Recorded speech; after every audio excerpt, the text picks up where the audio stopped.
Hello everyone, কেমন আছো তোমরা সবাই? Again back to my channel.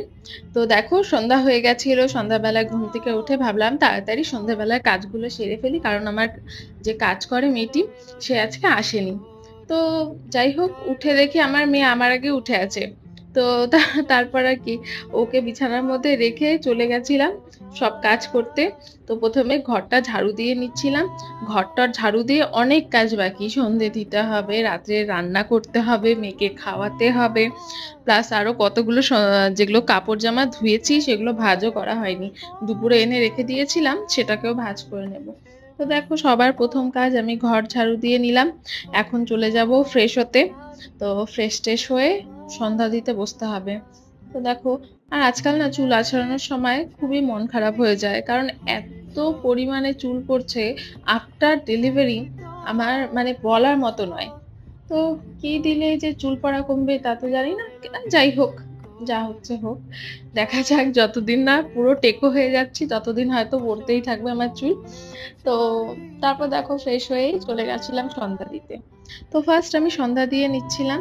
তো দেখো, ওই তো আমার রাধা গোবিন্দ, আর সাথে ছিল মা লক্ষ্মী।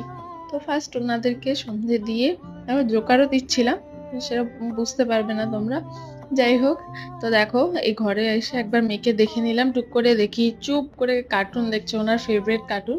আজকাল কোকোমেলন খুবই দেখেন উনি, খুবই পছন্দ ওনার।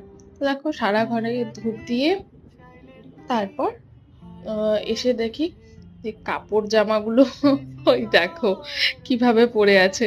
তো সন্ধ্যা দেওয়া হয়ে গেল, এই হলো কাপড়ের দেখো, এক চুটকি মেরে কি সুন্দর করে দিলাম না? মজা করলাম। যাই হোক, এক চুটকিতে কিছুই হয় না।